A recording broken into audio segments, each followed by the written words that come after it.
What's up, fam? Today I'm going to be going over how to do a sumo squat.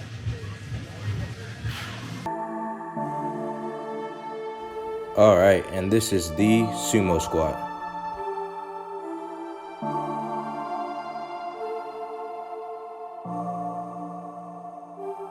Starting out with the feet placement, you want to make sure that the feet are slightly wider than shoulder length apart and toes pointed out around 30 degrees.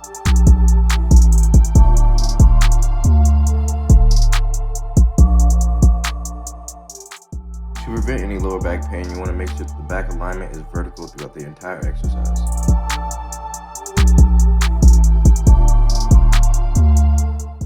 As far as the hand placement goes, they should be firmly gripping the weight in between the legs.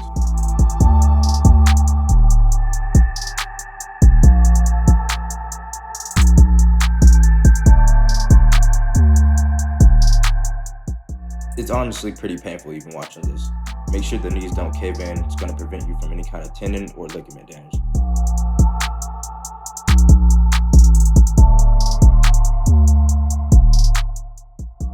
To add some extra range of motion for this exercise, you can simply elevate your feet so that you can get deeper into your squat.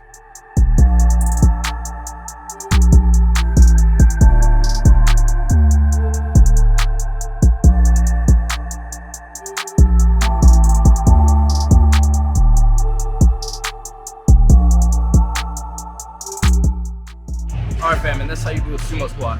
Until next time.